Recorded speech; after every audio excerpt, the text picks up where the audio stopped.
NEET UG परीक्षा में धांधली को लेकर बवाल मचा हुआ है। सड़क से संसद तक हो हंगामा भी हो रहा है। बावजूद इसके अब ये तो साफ हो गया है कि इसकी परीक्षा दोबारा नहीं कराई जाएगी। जी हां, एक बार फिर सुन लीजिए, नीट यूजी परीक्षा दोबारा नहीं कराई जाएगी। वो भी तब जब सुप्रीम कोर्ट का ये कहना कि पेपर लीक हुआ है, इसे लेकर कोई विवाद यानी इफ एंड बट नहीं है।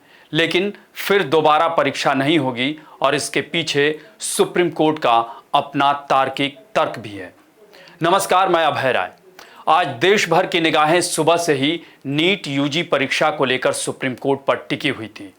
लेकिन शाम होते होते उन स्टूडेंट्स को जो सड़कों पर उतरकर दोबारा परीक्षा की मांग कर रहे हैं या फिर उनके पैरोकार जो याचिकाओं के जरिए कोर्ट से ऐसी मांग कर रहे थे, उन्हें सुप्रीम कोर्ट से आज समझ लीजिए कि सुप्रीम झटका लगा। दरअसल सुप्रीम कोर्ट ने तमाम याचिकाओं पर सुनवाई के बाद यह साफ कर दिया कि नीट यूजी की परीक्षा दोबारा नहीं होगी। साथ ही सुप्रीम कोर्ट का यह कहना भी कि इस दौरान ऐसा कोई सबूत नहीं है जिससे ये लगे कि पूरी परीक्षा की पवित्रता के साथ समझौता हुआ है। यानी इस समय ऐसा कोई प्रमाण नहीं है जो ये साबित करे कि नीट परीक्षा के रिजल्ट में धांधली हुई या परीक्षा के शुचिता में कोई सिस्टमैटिक चूक हुई या व्यापक गड़बड़ी हुई। सुप्रीम कोर्ट के मुताबिक ऐसे मामले में जरूरी है कि कोर्ट जिस निष्कर्ष पर पहुंचा है उसे रिकॉर्ड किया जाए, क्योंकि 20 लाख से ज्यादा स्टूडेंट्स का करियर प्रभावित हो रहा है। इसलिए यहां इस विवाद को खत्म करने और जल्द से जल्द एक निश्चितता बनाने की जरूरत है। आपको बता दें कि सुप्रीम कोर्ट ने नीट यूजी परीक्षा में अनियमितताओं और धांधली के आरोपों वाली 40 से ज्यादा याचिकाओं पर सुनवाई हुई। चीफ जस्टिस DY चंद्रचूड़ की बेंच ने सुनवाई की। याचिकाकर्ताओं का तर्क था कि प्रश्न पत्र लीक हो गया था और परीक्षा में व्यवस्थागत खामियां थी। चीफ जस्टिस ने शुरुआत में मामले के तथ्यों और दोनों पक्षों की व्यापक दलीलें दर्ज की। कहा गया कि 1,08,000 सीटों के लिए 24 लाख छात्र कंपटीशन कर रहे हैं। सुप्रीम कोर्ट ने प्रश्न पत्र के फिजिक्स वाले भाग में विवादित प्रश्न के सही उत्तर के रूप में विकल्प 4 को चिन्हित करने वालों को पूरे अंक देने और विकल्प 2 को सही उत्तर के रूप में चिन्हित करने वालों के कोई अंक नहीं काटने का प्रस्ताव भी रखा।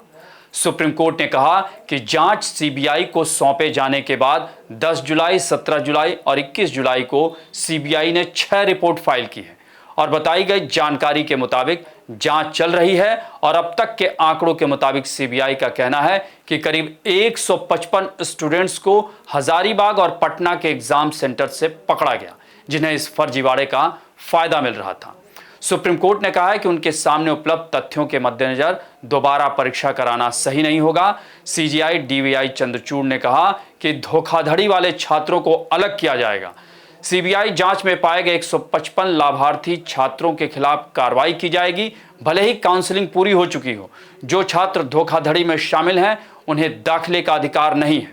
सुप्रीम कोर्ट ने यह भी कहा कि अगर किसी को नीट रिजल्ट को लेकर अपनी शिकायत हो तो वो हाई कोर्ट का रुख कर सकता है। CBI की जांच अधूरी होने के चलते NTA से यह स्पष्ट करने के लिए कहा गया था कि क्या गड़बड़ी बड़े पैमाने पर हुई है या फिर नहीं। केंद्र और NTA ने अपने जवाब में IIT मद्रास की रिपोर्ट का हवाला दिया था। गौरतलब है कि नीट यूजी परीक्षा 751 शहरों के 4,750 केंद्रों के अलावा 14 विदेशी शहरों में आयोजित की गई थी। यानी सुप्रीम कोर्ट के फैसले से ये तो साफ हो गया है कि अब नीट यूजी की परीक्षा दोबारा नहीं कराई जाएगी। यानी जो स्टूडेंट्स दोबारा परीक्षा की मांग कर रहे थे उनके लिए ये फैसला बहुत बड़ा झटका है। आपको हमारी ये रिपोर्ट कैसी लगी, इसे कमेंट बॉक्स में ज़रूर बताएं और अन्य खबरों से अपडेट रहने के लिए बने रहें हमारे साथ, क्योंकि हम हैं बुलंद भारत टीवी, ताकत आपकी।